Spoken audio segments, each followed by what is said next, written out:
Hát igen, az egyik legkevésbé közismertebb dolog az ókori emberek élete. Filmek, irodalmi alkotások igyekeznek átható képet adni erről a korszakról, ugyanakkor elfeledkezünk arról is, hogy a történelmi források tükrében azért kaphatunk egy árnyalt képet az akkori emberek életéről.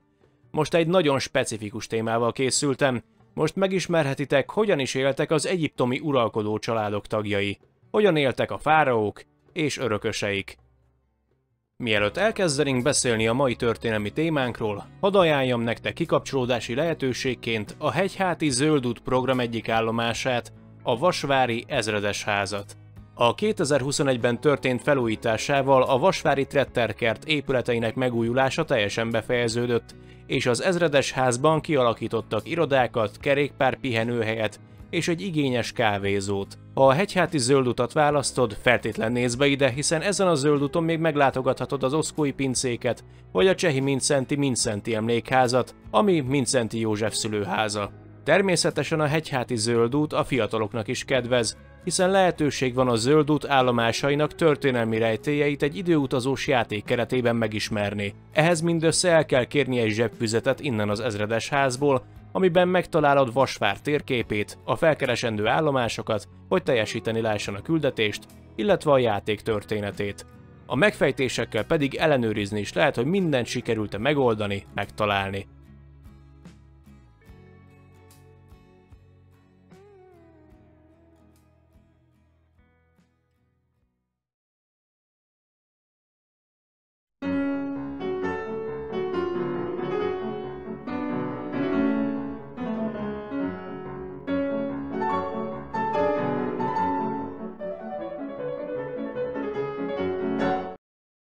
Az ókori Egyiptom területéről tudhatjuk, hogy jellemzően a hatalmat egy személy gyakorolta, akit fáraónak nevezünk. Ez lehetett férfi, de nem volt ritka, hogy nő töltötte be ezt a posztot. Az első ismert feljegyzés alapján tudhatjuk, hogy időszámításunk előtt 3200-tól egészen, időszámításunk szerint 30-ig uralkodtak népük felett töretlenül. Életvitelükhöz hozzátartozott, hogy napi szinten italként fogyasztották a bort, és királyi módra lakomázhattak kedvük szerint. Egy személyben felügyelték az egyiptomi királyság gazdasági, társadalmi, kulturális és vallási ügyeit. Gyakorlatilag a fáraó a teljes napját az alattvalói, a közvetlen beosztottjai környezetében töltötte. Az egyetlen olyan alkalom, amikor szinte maga lehetett, az éjszaka, alvásidőben volt. Ez alapján jogosan merülhet fel a kérdés, hogy egy fáraónak akkor mégis milyen embernek kellett lennie, ha folyton a valagában mászkáltak a népek. Hát mondjuk elég extrovertáltnak, hogy reggeltől estig el tudja mindenkit igazítani, és a lehető legtöbb kedvező döntést meg tudja hozni a birodalma számára.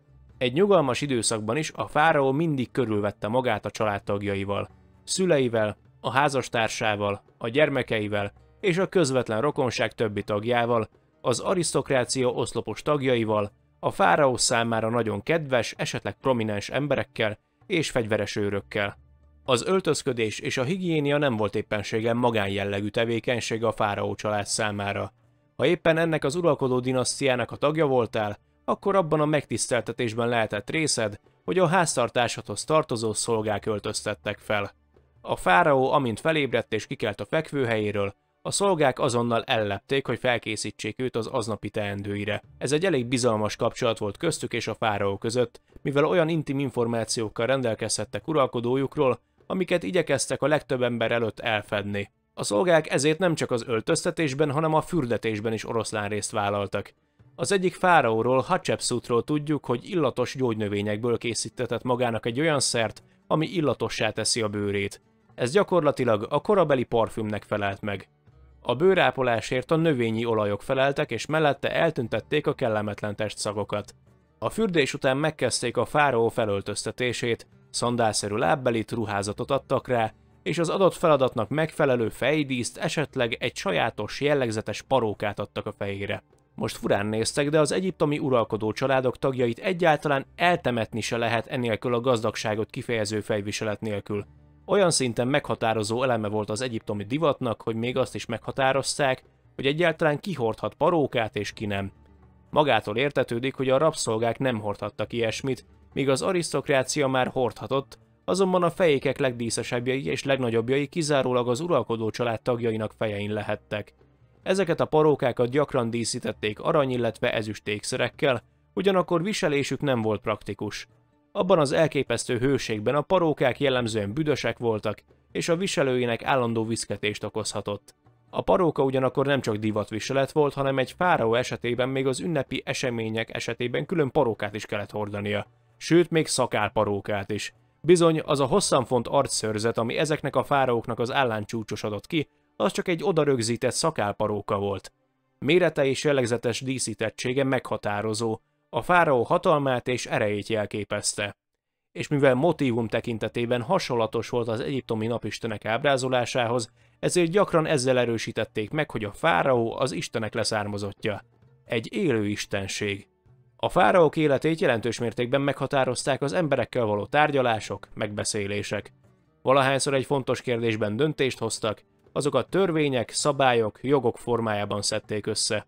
Ezeket legalábbis egyes ókori görög és római történetírók így értelmezték a saját kultúrájukból és felfogásukból kiindulva. Diodórosz például hiába írt ezekről és a fáraók mindennapjairól, étkezési szokásairól, mára bizonyított, hogy a nagy részük kitaláció volt, ugyanis amit a történetíró nem ismert, azt megpróbálta a képzeletével kiegészíteni, megmagyarázni. Annyi biztos, hogy a fáraó a reggeli kelését és felöltözését követően megismerte a hivatalnokoktól a napi teendőit, amiket meg kell oldania. Nem csak döntenie kellett gazdasági kérdésekben, de vallási szertartásokon, ünnepségeken kellett személyesen jelen lennie és bíráskodnia mások felett. A napi teendőket parancsba foglalta, gyakorlatilag ezek elhalaszthatatlan tevékenységek voltak, amik alól még a fáraó sem lehetett kivétel. A vallás szempontjából fontos elem volt a fáraó alakja.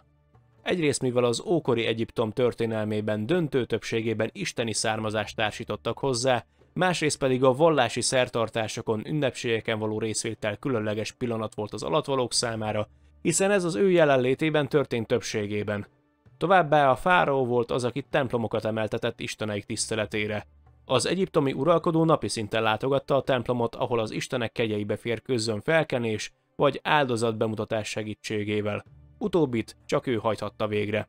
Az áldozat legtöbbször csupán szimbolikus volt, és ezzel igyekezték a gesztuson keresztül biztosítani a rend megőrzését. Arra az esetre, hogyha bármilyen okból a fáraó nem tudott volna megjelenni a ceremóniákon, szertartásokon, ezért találták ki azt, hogy a templom elé építik meg a szobrát. Ezzel pedig biztosították a jelképes jelenlétét és a szertartások érvényességét. Míg az egyiptomi nép jellemzően kenyeret, halat, zöldséget evett és sört ivott, addig az uralkodó családra egy teljesen másik étrend volt jellemző. A fáraó család asztalán előfordult a liba, a marhahús, frissen szerett gyümölcsök tömkelege. Azok közül is a leggyakoribb a datolja és a füge volt, míg italként csak bort fogyasztottak. Az egyiptomi szőlőtermesztés gyakorlatilag csak ezért volt fontos. Ha valahova utaznia kellett rövid vagy hosszú távon, azt is a korszellem egyik legstílusosabb megoldásával oldotta meg. Eredetileg szedánnak nevezték azt a trónust, amin a fáraó ült, és a 4 szolga felemelte azt a földről, hogy őt elvigyék egyik helyről a másikra. Ezt a megoldást csak akkor alkalmazták, amennyiben a fáraónak el kellett hagynia a palotát. Csak a palotában járt a saját lábán. Ezt a szedán kíséretet mindig legyező cipelők támogatták, akik a fáraót folyamatos legyezéssel igyekezték kímélni az eszméletlen hőségtől. Akik a legyezőket vitték, jellemzően a fáraó bizalmi körébe tartozó személyek voltak. Egyes feltételezések szerint a palota őrei közül jelöltek ki embereket erre a feladatra. A fáraó megtehette, hogy elmegy vadászni, holott egyáltalán nem volt szükséges számára, hiszen mindig volt étele és itala az asztalon. Ugyanakkor időtöltésként és a képességeinek fejlesztése érdekében néhány uralkodónál feljegyezték a tevékenység tényét. Még azt is, hogy a vadászatot szervező vadászmesterek már a fáraó mulatsága előtt levadázták azokat az állatokat, amiket a fáraó el akart ejteni, így ha az uralkodó elbénázta a dolgot, akkor a leölt állatot vitték elé, mint frissen ejtett zsákmányt.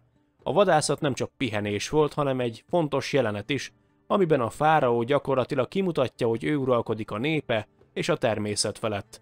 Tutankamon sírjában van például egy olyan jelenet a falon, ahol a fiatal uralkodó struccra vadászik. Míg az egyiptomi átlag emberek körében csak a monogámia volt megengedett, addig egy férfi uralkodó esetében megengedett volt, hogy több feleséget tartson.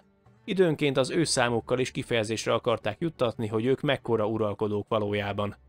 A fáraó feleségei közül ilyenkor ki volt jelölve egy, aki a fő feleség vagy vezető feleség volt. Ő volt valamennyi házastárs közül a legrangosabb. Ő mutatkozhatott elsősorban a fáraó mellett, még a többi feleség csak egy kategóriába esett a fáraó külön tartott szeretőivel vagy a háremével. Utóbbit azért kellett a fáraónak megint csak fenntartania, hogy kimutassa vele gazdagságát és termékenységét. Minél nagyobb volt ez a hárem, annál gazdagabb volt a fáraó. Háremtagnak lenni viszont nem lehetett leányálom, legalábbis kihasználatlanok voltak a tagok. Ugyanis egy fáraónak előre egyeztetni kellett időpontot valamennyi feleségével, hogy mindegyikkel el tudjon tölteni egy-egy estét. Na, most ilyen irányított házastársi légyottok esetében nem véletlen, hogy a fáraók sok gyermekes szülőkké váltak. Második Ramszeszről például az a hír járta, hogy közel 100 gyermeke született feleségei és ágyasai révén, de nyilván túlzóan hangzik ez a szám. Az, hogy sok utóda volt, azt nem lehet elvitatni. Ugyanakkor a fáraók életében fontos dolog volt az építkezés, és nem csak a templomok felépítése miatt. Második Ramszesz esetéből tudjuk, hogy az építkezés például az ő esetében propaganda volt azért, hogy minél monumentálisabb építményekkel kifejezze azt, hogy milyen hatalmas és bőséges birodalma van. Ám egy birodalom sem tart örökké, a fáraóknak pedig a többnejűség okozta részben a dinasztiáik bukását. Feleségeik nagyon gyakran testvéreik, unokatestvéreik voltak, vagy a saját szülőjük, ezekből a vérfertőző kapcsolatokból pedig a gyermekek valamilyen testi vagy szellemi fogyatékossággal születtek. Tutankamon például egész biztosan sánta volt, és a végtagjai rettenetesen gyengék. A teteme megvizsgálásával beigazolódott, hogy bot nélkül még közlekedni se nagyon tudott. A fáraó családok étkezési szokásai miatt valamennyien jellemzően túlsúlyosak voltak, és nem olyan karcsúak, mint ahogy az egyiptomi sírfalakon ábrázolták őket. Többüknél ez okozhatott szívrohamot. Ám bár az életük úgyis hamar véget érhetett, hogy a családtagjai gyakorlatilag ellenük fordultak, esetleg kijátszották őket, hogy átvegyék tőlük az uralkodás jogát. Szóval az életük nem volt játék és mese. Nos, ennyi lett volna ez a kis videó. Hogyha tetszett, akkor kérlek lájkold, és ha még nem tetted, iratkozzál fel a csatornára, kövessél Facebookon, Instagramon, TikTokon, és ha szeretnél támogatni, akkor azt a YouTube csatorna tagsági felületén keresztül, illetve Patreonon is megtehetitek. Legközelebb pedig találkozunk. Sziasztok!